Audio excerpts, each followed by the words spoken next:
أما بعد فأعوذ بالله من الشيطان الرجيم بسم الله الرحمن الرحيم يا أيها الذين آمنوا كتب عليكم الصيام كما كتب على الذين من قبلكم لعلكم تتقون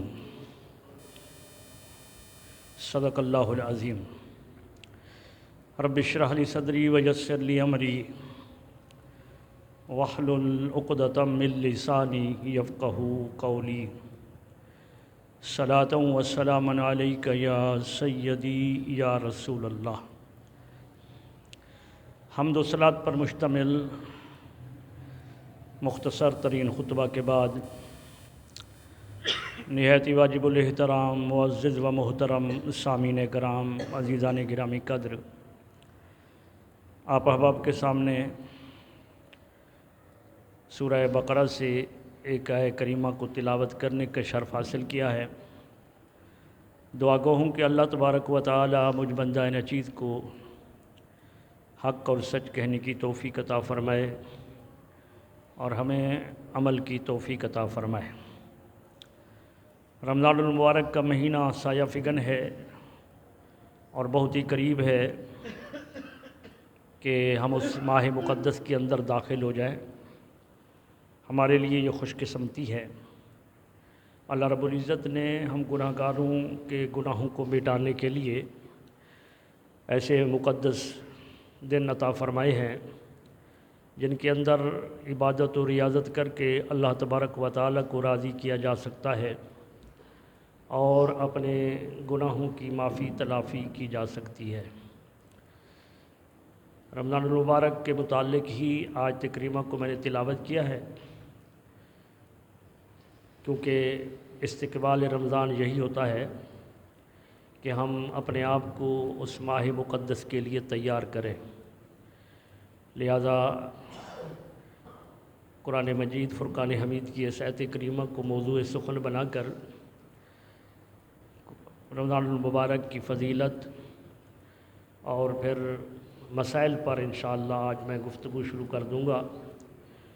پھر انشاءاللہ روزے کے مسائل، رمضان المبارک کے جو مسائل ہیں انشاءاللہ ان پر گفتگو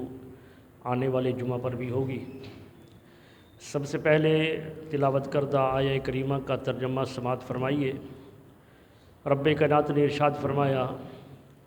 یا ایھا الذین آمنوا کتب علیکم الصیام،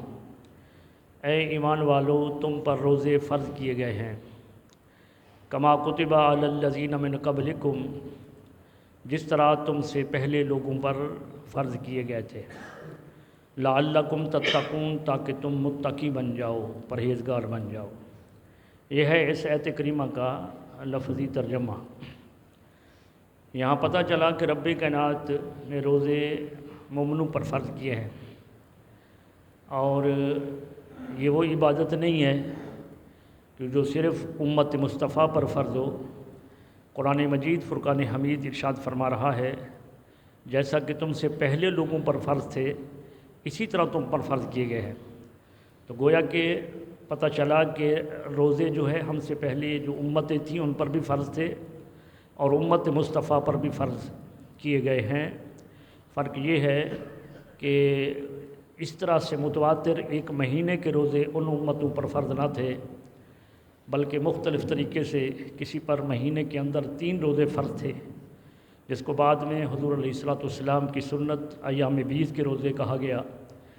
اور داؤد علیہ السلام پر ایک دن کے افطار اور ایک دن کا روزہ فرض تھا، اور آقا علیہ السلام کی امت پر 12 مہینوں میں سے مکمل ایک مہینے کے روزے فرض کیے گئے ہیں۔ اور یہ فرض کیوں کیے گئے؟ اللہ رب العزت کو کیا ہمارا بھوکا پیاسا رہنا منظور ہے کہ اللہ تعالی ہمیں بھوکا پیاسا رکھے، اور وہ بھی جون جولائی کا مہینہ ہو؟ اب تو سردیوں کے روزے شروع ہو گئے ہیں، اور چند سال جو ہے یہ رہیں گے اس میں، سردیوں کے اندر بڑے سکون کے ساتھ جو ہے وہ مجھ جیسے کمزور دل والے لوگ بھی روزہ رکھیں گے۔ لیکن جون جولائی کا مہینہ اور پھر مزدوری مشقت کر کے روزہ رکھنا، یہ اللہ رب العزت کی بارگاہ میں یہ اللہ کو راضی کرنا ہے، اور اللہ تبارک و تعالیٰ اسی سے راضی ہوتا ہے۔ بہانہ بازی نہیں ہوتی ہے کہ وہ مہینہ جو بھی ہو اور بندہ کہے کہ نہیں میرے گھر میں تو کھانے کے لیے کچھ نہیں ہے، میں ہی کمانے والا ہوں تو لہذا روزہ میں نہیں رکھ سکتا، یا گرمی ہے تو روزہ نہیں رکھ سکتا۔ آپ کو علم ہوگا کہ یہ جو غزوہ بدر جو ہے وہ رمضان المبارک کے 17 تاریخ کو 17 رمضان المبارک کو یہ غزوہ بدر کا واقعہ پیش آیا، تو آپ صلی اللہ علیہ وسلم اور صحابہ کرام روزے کے ساتھ ہی جنگ کر رہے تھے، تو لہٰذا یہ بہانہ نہیں ہوتا ہے کہ جب کوئی مشقت بندہ کرتا ہے تو اللہ ہمت دے دیتا ہے۔ کسان لوگ جو ہے وہ کاشتکاری بھی کر رہے ہوتے ہیں، روزہ بھی رکھتے ہیں، وہ دانوں کو تھریشر کے ساتھ درست صاف بھی کر رہے ہوتے ہیں، روزہ بھی رکھ رہے ہوتے ہیں۔ ہم تھوڑی سی ہم پر تکلیف آ جائے تو ہم روزے کو چھوڑ دیتے ہیں، تو لہذا روزے رکھنا ضروری ہیں، فرض ہیں ہم پر، اور اللہ تبارک و تعالیٰ نے فرض ہم پر اس وجہ سے کیا ہے کہ لعلکم تتقون، تاکہ تم متقی بن جاؤ، تم پرہیزگار بن جاؤ۔ روزہ جو ہے یہ تقوی کے مقام پر فیض کرتا ہے۔ میں ہمیشہ ایک مثال دیا کرتا ہوں کہ اللہ تبارک و تعالیٰ کی بارگاہ میں روزہ اس مقام پر فیض کرتا ہے، جیسے ایک مثال ہے کہ ایک بندہ جو ہے وہ جب ایک دوسرے سے ملاقات کرتے ہیں، اللہ کے ولی دو ولی، تو ایک پوچھتا ہے کہ کیسے گزر بسر ہو رہی ہے، تو ایک نے کہا کہ الحمدللہ، بس جب ملتا ہے تو شکر کر لیتے ہیں، نہیں ملتا تو صبر کر لیتے ہیں۔ تو سننے والے آدمی پر کپ کپی طاری ہو گئی۔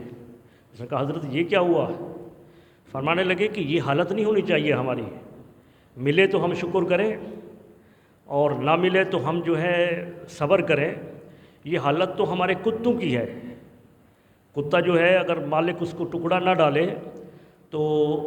وہ صبر کرتا ہے، وہ مالک کا دروازہ چھوڑ کر غیر کے دروازے پر نہیں جاتا ہے، اور اگر کتے کو اس کا مالک ٹکڑا ڈال دے روٹی کا تو دم ہلاتا ہوا قدموں میں گرتا ہے۔ تو اس نے کہا حضرت پھر ہماری کیفیت کیا ہونی چاہیے؟ فرمایا کیفیت یہ ہونی چاہیے کہ اگر نہ ملے تو شکر کرنا چاہیے، اگر مل جائے تو بانٹ دینا چاہیے۔ تو یہ تو بلند لوگوں کی بات ہے، لیکن روزہ جو ہے وہ ہمیں شکر کا مقام سے اٹھاتا ہے، تقوی کے مقام پر فیض کرتا ہے۔ بندہ تن تنہا ہوتا ہے، گھر کے اندر ہے، کوئی دیکھنے والا نہیں ہے، پانی پی لے، پیاس لگی ہے، بھوک لگی ہے، کھانا کھا لے، اللہ کی رضا کے لیے کچھ نہیں کرتا۔ تو اس وجہ سے اللہ تبارک و تعالیٰ فرماتا ہے کہ الصوم لی وانا اجزی بہ، روزہ میرے لیے ہے۔ اس کو کھانے پینے کا اختیار تھا، عمل زوجیت کا اختیار تھا،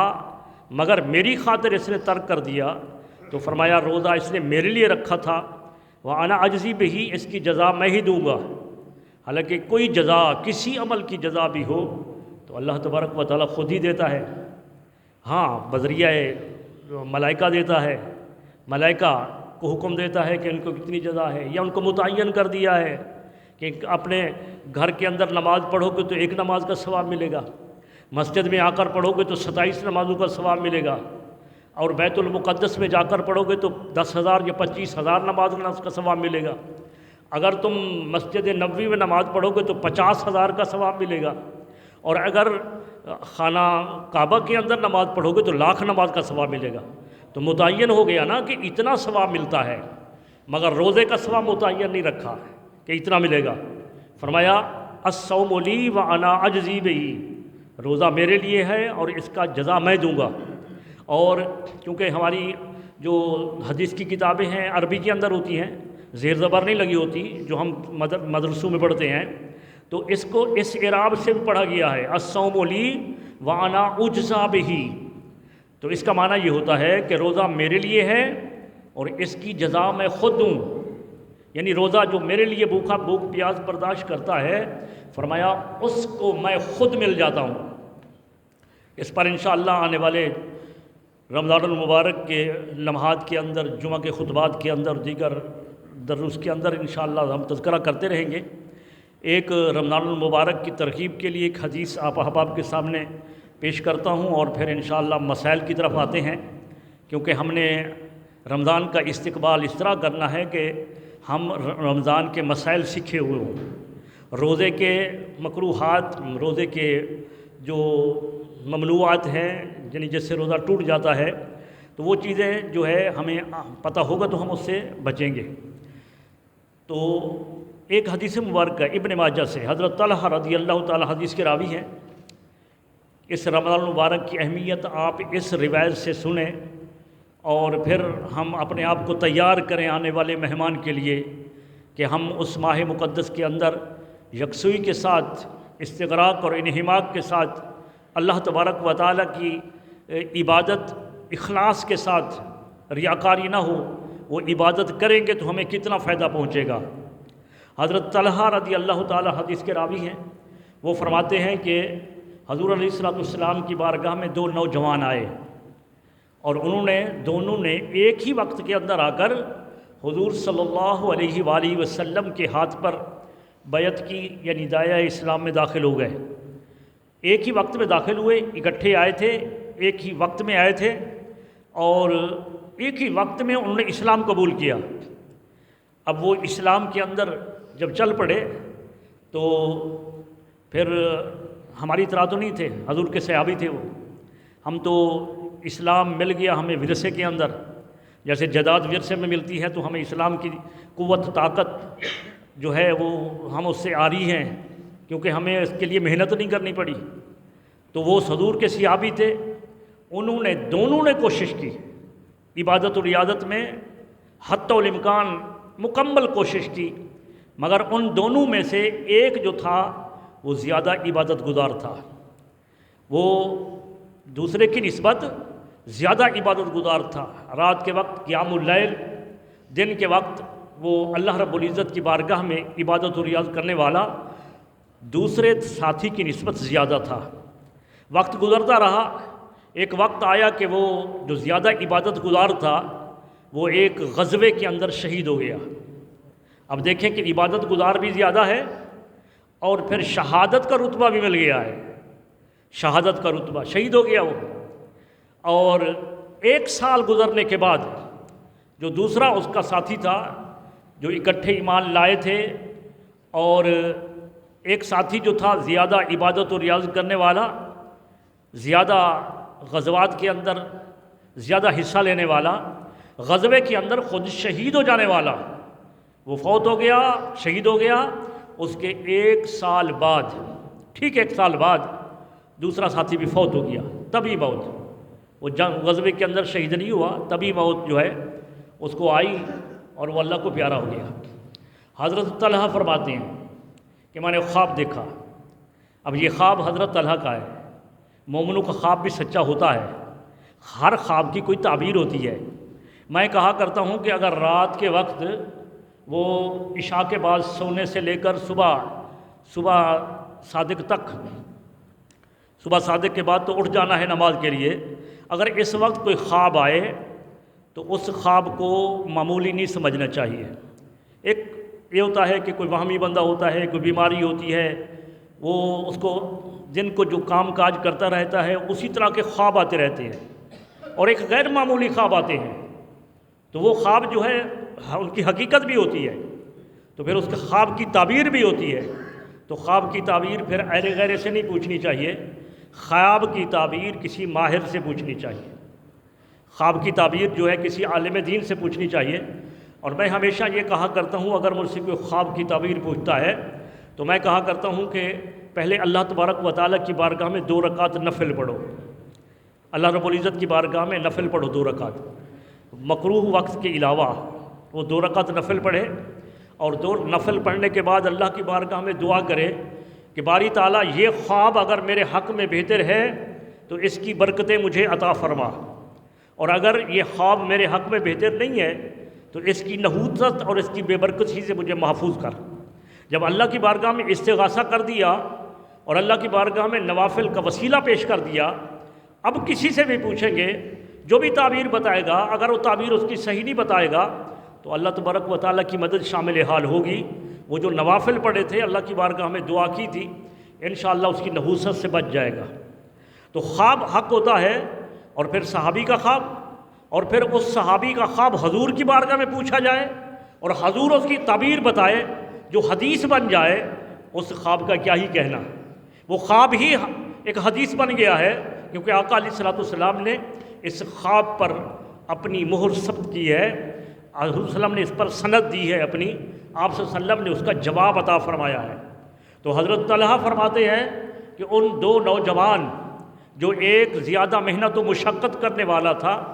زیادہ عبادت و ریاضت کرنے والا تھا، جو غزوہ کے اندر شہید ہو گیا تھا، اس کے ٹھیک 1 سال بعد وہ نوجوان فوت ہوا کہ جو اس کے مقابلے میں کم عبادت کرنے والا تھا، جو شہید بھی نہیں ہوا، تبھی موت آئی۔ دونوں کو خواب میں دیکھتا ہے کہ میں بھی جنت کے دروازے پر ہوں اور وہ دونوں جوان بھی جنت کے دروازے پر ہیں۔ اندر سے ایک فرشتہ آتا ہے، وہ آ کر پہلے کس کو بلاتا ہے جنت کے اندر؟ وہ اس کو بلاتا ہے کہ جو 1 سال بعد فوت ہوا تھا، جو عبادت اور ریاضت میں اس سے سست تھا، اس کے مقابلے میں نہ تھا، شہید بھی نہیں ہوا تھا، اس کو پروٹوکول کے ساتھ اس کو بلاتا ہے، اس کو بلا کر جنت میں لے جاتا ہے، ہاتھ پکڑ کر جنت میں لے جاتا ہے، اس کو چھوڑ کر آتا ہے۔ پھر واپسی آ کر پھر وہ جو دوسرا جو شہید ہوا تھا، عبادت و ریاضت زیادہ کرنے والا تھا، اس کو بلاتا ہے، ہاتھ پکڑتا ہے، جنت میں لے جاتا ہے۔ اور پھر تیسری دفعہ آتا ہے تو حضرت طلحہ فرماتے ہیں کہ پھر میری طرف اشارہ کرتا ہے وہ فرشتہ، وہ بواب جو تھا دروازے پر، جنت کا جو خازن تھا، تو وہ فرماتا ہے کہ ابھی آپ کا وقت نہیں آیا ہے، ابھی آپ واپس چلے جائیں، ابھی آپ کا وقت نہیں آیا جنت میں جانے کا، ابھی آپ واپس چلے جائیں۔ تو میری آنکھ کھل جاتی ہے، لیکن حیران ہو جاتا ہوں کہ عجیب بات ہے، میں خواب کیا دیکھ رہا تھا؟ وہ شخص جو زیادہ عبادت و ریاضت کرنے والا تھا، جو زاہد و عابد تھا، جو شہید ہوا، اور وہ شخص جو ہے اس شخص کے بعد جنت میں جا رہا ہے جس کو تبھی موت آئی، شہید نہیں ہوا، اور جو عبادت و ریاضت بھی کم کرتا تھا۔ اس نے حضرت طلحہ فرماتے ہیں میں نے ایک صحابی سے تذکرہ کیا، پھر دوسرے صحابی سے تذکرہ کیا، یہاں تک کہ صحابہ کرام میں یہ بات پھیل گئی، بات پہنچتے پہنچتے نبی کریم صلی اللہ علیہ وسلم تک پہنچ گئی۔ میرے آقا صلی اللہ علیہ وسلم نے صحابہ کرام پر نظر کرم فرمائی اور فرمایا کہ تمہیں کیا تعجب ہے؟ یہ تعجب ہے کہ یہ جو عبادت و ریاضت کم کرتا تھا، جو شہید نہیں ہوا ہے، وہ جنت میں پہلے چلا گیا۔ تو فرمایا کیا اس نے شہید ہونے والے سے بعد میں 1 سال نہیں گزارا؟ تو صحابہ کرام فرماتے ہیں قالوا بلا، انہوں نے کہا ہاں یا رسول اللہ ایسا ہی ہے کہ انہوں نے 1 سال زیادہ گزارا، 1 سال زیادہ گزارا۔ اور فرمایا کہ جب اس نے سال گزارا تو کیا اس سال کے اندر اس نے رمضان نہیں پایا؟ دیکھیں رمضان کی برکتیں کتنا ہے، رمضان کی عظمت کتنا ہے، رمضان کے اندر روزے اور اس کی سحر و افطار اور اس کی جو عبادت و ریاضت ذکر و اذکار ہے، اس کی اہمیت کتنا ہے۔ فرمایا کہ کیا اس نے اس سال جو زیادہ اس نے پایا ہے، اس کے اندر کیا اس نے رمضان کو نہیں پایا؟ صحابہ نے عرض کی یا رسول اللہ بالکل پایا ہے۔ فرمایا کہ پھر ان کے درمیان ان دوستوں کے درمیان، ان نوجوانوں کے درمیان جو 1 سال بعد میں فوت ہوا، مگر عبادت و ریاضت کے اندر، ظاہری زندگی کے اندر وہ سست تھا، شہید بھی نہیں ہوا، مگر رمضان جو پایا تھا، اس رمضان کی عبادت کی وجہ سے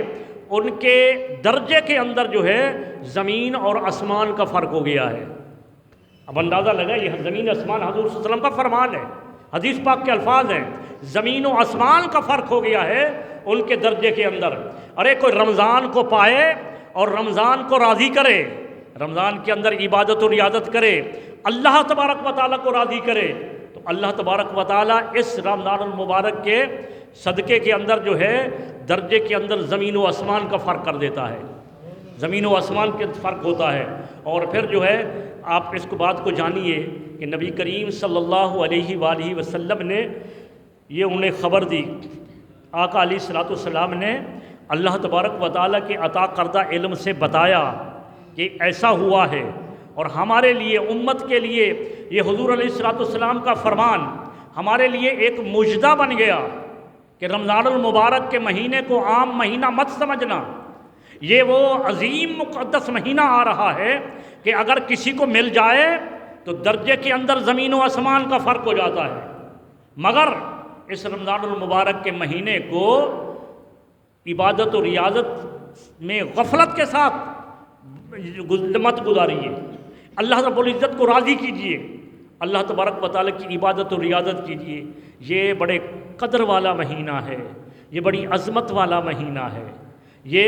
جس کے نوافل کو فرض کے برابر ثواب دیا جاتا ہے، اور جن کے